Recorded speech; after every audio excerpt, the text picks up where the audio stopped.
Hello everyone. Again in this Toppers Talk. Today we have again our another Toppers student Sanjit.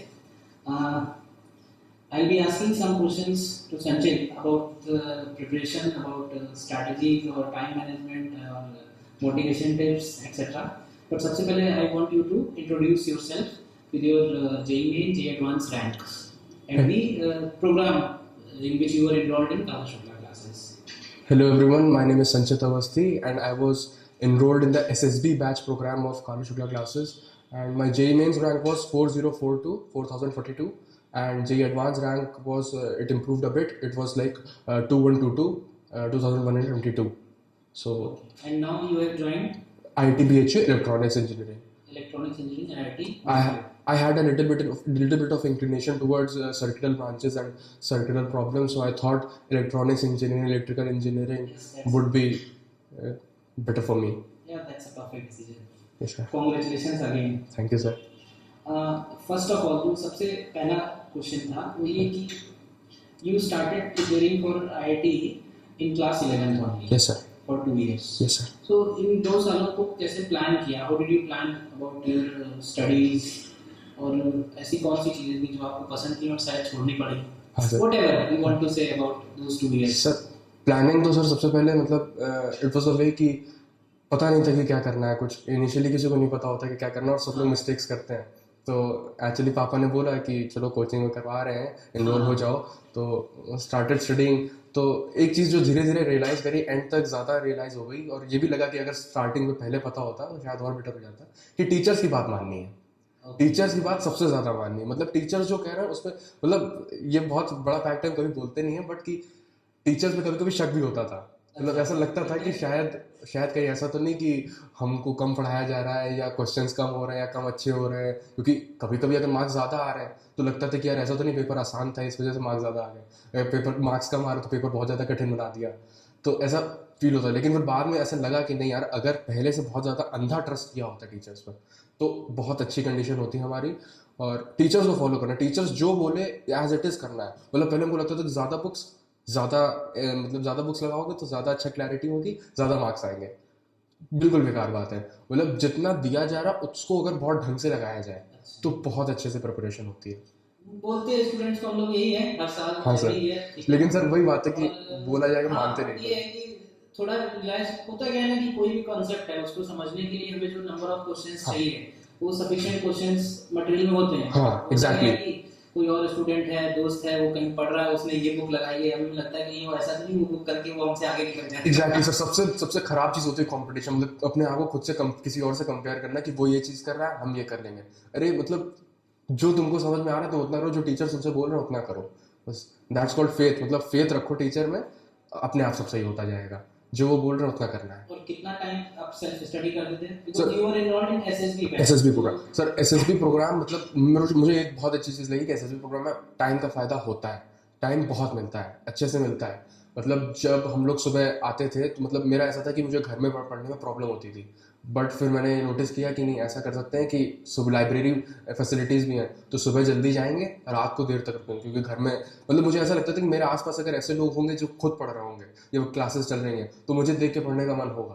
तो सुबह आ जाता था मैं, और अराउंड 8:30 9 o'clock के अराउंड आता था, और 8:15 के अराउंड में निकल जाता था. तो अब ये कहने में बहुत अजीब लगेगा कि 12 घंटे पढ़ाई होती, 12 घंटे पढ़ाई नहीं होती थी. मतलब उसमें कुछ टाइम क्लासेस के लिए जाता, 5 to 6 आवर्स क्लासेस. तो जितना बचा हुआ 7 आवर्स सपोज अगर बच रहा है तो 7 आवर्स में मेरा टारगेट ही होता था कि 5 आवर्स 5:30 आवर्स तो मुझे पढ़ना है. मतलब अपनी जगह पे बैठ कर पढ़ना है. वो 1-1.5 घंटा जहाँ जाएगा वो पता नहीं चलेगा. You won't know. मतलब तुम वॉशरूम जा रहे हो, बीच में ऐसा लगातार बैठ भी नहीं सकते, तो कुछ खाने जाना है, कुछ खा लिया, टिफिन लंच करना है, 2 बार लंच करना होता है क्योंकि 12 घंटे बैठ रहे हो. तो इसलिए 5 to 5:30 आवर्स मतलब इतना हमको कोचिंग में पढ़ना होता था. ये हमारा टारगेट होता था दिन भर का. बाकी का टारगेट हमारा ये होता था कि रात में जितना एक्सटेंड हो जाए, क्योंकि इनिशियली 11th में जब आए तो आदत थी कि रात में जो ज़्यादा पढ़ता है वो ज़्यादा पढ़ता है. तो इनिशियली तो ये था कि रात में ज़्यादा पढ़ ले. फिर धीरे धीरे रियलाइज़ किया नहीं यार, सुबह उठ के पढ़ना है. तो सुबह उठ के मतलब ये होता था कि 2-3 घंटे सुबह उठ के पढ़ लिया.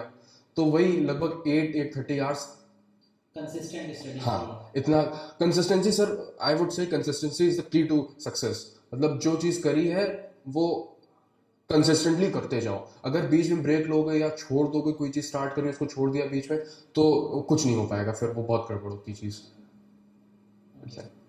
रिवीजन कैसे प्लान किया? रिवीजन के टाइम पे सर मुझे लगता है आपका सिलेबस भी सेम टू सेम अक्टूबर नवंबर में yes sir, exactly sir. Syllabus sir, मतलब मैं सच बताऊं तो मुझे सिलेबस का कभी भी नहीं आइडिया लगा कि कैसे करना है। और थोड़ा सा मतलब टीचर के सामने इंट्रोवर्ट बिहेवियर भी था कि समझ नहीं आता तो पूछे कैसे कि सर रिवीजन कैसे करें, लगता था कि डांट देंगे क्या हो जाएगा। तो हमने देखा कि भाई पार्ट टेस्ट हो रहे हैं कोचिंग में, और फिर फुल टेस्ट होंगे, तो पार्ट टेस्ट के मतलब शेड्यूल में चले कि पार्ट टेस्ट में अच्छा पहले ये 4 चैप्टर हैं, तो हमने ये अपना टारगेट बना लिया था कि यार पार्ट टेस्ट तो पहले हो, मतलब टेस्ट मेरे हिसाब से सबसे ज़्यादा इंपॉर्टेंट होते हैं पूरी जेई प्रिपरेशन में। तो मैंने अपना टारगेट अपने मेजर टेस्ट को बना लिया था कि जो अल्टीमेट इमीडिएट टेस्ट है अभी उसमें मार्क्स आने चाहिए। मेरा इमीडिएट टारगेट नेक्स्ट 7 डेज के बाद आने वाला टेस्ट है, हाँ उसमें मार्क्स अच्छे आने के बाद उसमें मार्क्स मुझे लाने हैं। और धीरे धीरे जैसे जैसे टेस्ट कवर हो रहा है वैसे वैसे सिलेबस कवर हो रहा है, वैसे वैसे आपका रिवीजन कवर हो रहा है। क्योंकि अगर सर ये चीज़ मैंने नोटिस करके, अगर अल्टीमेट एग्जाम मतलब जेई मेंस और जेई एडवांस को टारगेट बनाएंगे कि उसमें मार्क्स बहुत अच्छे लाने हैं, तो बहुत दिक्कत होगी, क्योंकि फिर ख्याल आने लगते हैं कि यार उस पेपर में मेरे इतने मार्क्स आ जाएंगे, उसमें मेरी इतनी रैंक आ जाएगी, वो टाइम वेस्ट करती है, उससे कोई फायदा नहीं होता। इससे बेटर है कि अपने अल्टीमेट टेस्ट को गोल बनाओ कि हाँ यार इस टेस्ट में मुझे 200 प्लस लाने हैं या 210 प्लस लाने हैं, तो उससे तुम्हारे वो जो 4 चैप्टर या 5 चैप्टर जो भी आ रहे हैं उस एग्जाम में, वो तुम्हारे अच्छे से तैयार हो जाएंगे, तो फिर कलेक्टिवली वो पूरा सिलेबस बहुत अच्छे से हो जाएगा। फाइनली आप आज की डेट में यही बोलोगे कि जो स्टडी मटेरियल कोचिंग से मिला वो बहुत टू द पॉइंट था सर। मतलब पहले मतलब जैसे इसके अलावा हमें किसी और बुक्स में जनरली रेफर करने की जरूरत सर, जैसे नहीं है। आप ही ने सर लास्ट में से 1-2 बार इरोडोव बोला था कि इरोडोव लगा लो, लेकिन फिर जब इरोडोव लगा रहे थे तो ये रियलाइज किया कि यार जो majority of the important questions थे इरोडोव में वो ऑलरेडी पैकेज में थे, बस हम लोगों ने ध्यान नहीं दिया क्योंकि वो तो पैकेज है, हम लोग उसको बहुत लाइटली लेते थे कि पैकेज है, पैकेज तो हो ही जाएगा। बट बाद में रियलाइज किया नहीं यार ये तो इरोडोव का सवाल है, अच्छा होगा। वही वही देखो जो इम्पोर्टेंट पॉइंट है उसको कंपाइल करके कंसाइज करके उसको पैकेज में डाला हुआ है, जिससे सारी चीजें एक ही जगह रहे, मल्टीपल बुक्स में नहीं जाना पड़े। हाँ एग्जैक्टली सर। मतलब जितना सीधा मतलब देवेश सर हम लोग पढ़ाते थे तो वो हमेशा लाइन बोलते थे कि जितना आईआईटी जेईई की प्रिपरेशन जो होती है बहुत सीधी होती है, कॉम्प्लेक्स हम लोग बनाते हैं इसको। मतलब बहुत सीधी होती है, जो बोला जा रहा है वो करो, जो दिया जा रहा है वो करो। हम लोग क्या सोचते हैं कि यार हम ये कर लें, हम वो कर लें, तो उस वजह से हम लोग उसको कॉम्प्लेक्स बनाते हैं। और वो चीज़ रियलाइज तभी होगी जब एक बार या तो फेल हो जाओगे या एक बार पास कर लोगे, तभी रियलाइज हो, पहले नहीं रियलाइज होगी। जो बताएगा उसको भी कहोगे कि नहीं तुम गलत कह रहे हो। Correct correct.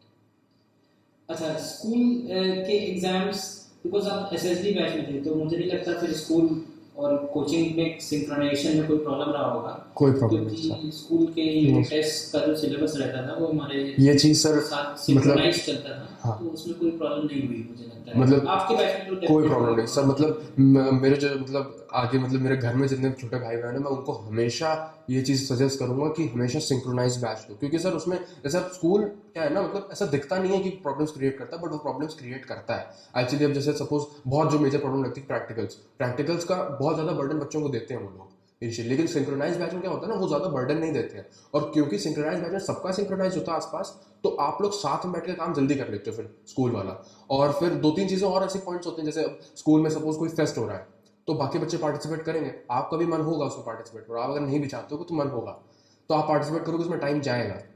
वो ऐसा प्रिटेंड करोगे आपकी टाइम नहीं जा रहा बट वो जाएगा। तो स्कूल्स में ऐसे बहुत सारी एक्टिविटीज होती हैं जो आपका टाइम बर्बाद करती हैं, तो उसका सबसे बेस्ट ऑप्शन है सिंक्रोनाइज स्टडी। नहीं आईआईटी की प्रिपरेशन के लिए बहुत फोकस्ड प्रिपरेशन है। Focus sir. तो अभी क्या है कि हम मल्टीपल चीजें नहीं कर सकते, नहीं सीधा कर सी बात ये है। ऐसा नहीं है कि कल्चरल एक्टिविटीज करने के लिए आगे टाइम नहीं मिलेगा सर। हमको याद है आईआईटी आप पहुंच रहे हो और आप देखोगे कि जितनी कल्चरल एक्टिविटीज आईआईटीज में होती है मुझे नहीं लगता है कि कोई और सर कॉलेज में इंडिया की मतलब होती मुझे आपकी एक लाइन याद है जब हम लोग को ओरिएंटेशन हुआ था तो एक पेरेंट ने डाउट पूछा था कि ये सीएस हम लोग को ऑप्शन क्यों नहीं दिया जा रहा है स्कूल के लिए। तो उसमें आपने बोला था कि यार सीएस पढ़नी है एट द एंड तो या तो यहाँ पढ़ लो या आईटी में जाके पढ़ लो। तो वो चीज़ मेरे दिमाग में आज तक बैठी हुई कि हाँ यार पढ़नी है तो ढंग से पढ़नी है तो आईटी में पढ़नी है। तो नहीं वो जस्ट एक सब्जेक्ट होता है हाँ, 12th के वो लिए, और कभी हमारा पढ़ा सजेशन ये रहता है कि ऑलरेडी पीसीएम का बहुत हैवी बर्डन रहेगा। Exactly sir. तो कंप्यूटर साइंस को अगर हम एज ए सब्जेक्ट लेते हैं तो हमें उसमें भी टाइम देना पड़ेगा। हाँ। अभी क्या है कंप्यूटर साइंस आपको जितना रिक्वायर्ड होगा, अभी मुझे नहीं पता आज की डेट में, मेरे टाइम पे सी प्लस प्लस लोग बहुत एग्जैक्टली सर। अभी C plus plus Python Java वही सब चल रहा है। तो अब वो जाके आप आईआईटी में बीटेक में पढ़ोगे एग्जैक्टली पढ़ोगे सर। वहाँ पढ़ाई बेसिक से पढ़ाई जाता है सर। तो वो इतनी इशू नहीं है। हाँ इतना वो issue बहुत नहीं सही पॉइंट लगा था मुझे, मतलब मुझे क्योंकि पीएड फिजिकल एजुकेशन लिया तो फिजिकल एजुकेशन कुछ नहीं पढ़ना, मैं लिटरली बता रहा हूँ, मैंने कुछ नहीं पढ़ा और मेरे नंबर आए, मार्क्स आए, मैंने एग्जाम्स पास किए, पढ़ के किए, लेकिन बहुत ज़्यादा मेहनत बिल्कुल नहीं करनी। मुझे पता था अगर मैं सीएस गया तो मुझे बहुत मेहनत करनी पड़ती है उसमें। है। हाँ ये तो है, एक एडिशनल बर्डन तो हो ही जाता है। हाँ सर। तो आपने ऑलरेडी बता ही दिया the final tip for juniors. Sir final tip sir मैं बता रहा हूँ, अगर मतलब ऐसा पॉसिबल नहीं है, लेकिन अगर मेरे साथ ऐसा होता है कि मुझे दोबारा से पढ़ना है, दोबारा से आईआईटी की प्रिपरेशन करनी है, दोबारा से आईटी की प्रिपरेशन करनी है, तो मैं ये सब गलतियां अंडर करता हूँ और मुझे लगता है कि मेरी अंडर 100 तो आ ही जाती है आराम से। वाह ग्रेट। कोई बात नहीं, अभी लाइफ बहुत सारे चांसेस देती है। यस सर, अब रिग्रेट्स, नो रिग्रेट, आप ही लोगों ने सिखाया नो रिग्रेट पॉलिसी होनी चाहिए लाइफ में। Yes, correct. So thank you Sanchit for joining us, and your session was really great. I hope the students will enjoy and will follow the same thing. Follow करना important है। That's it. Thank you. Thank you sir.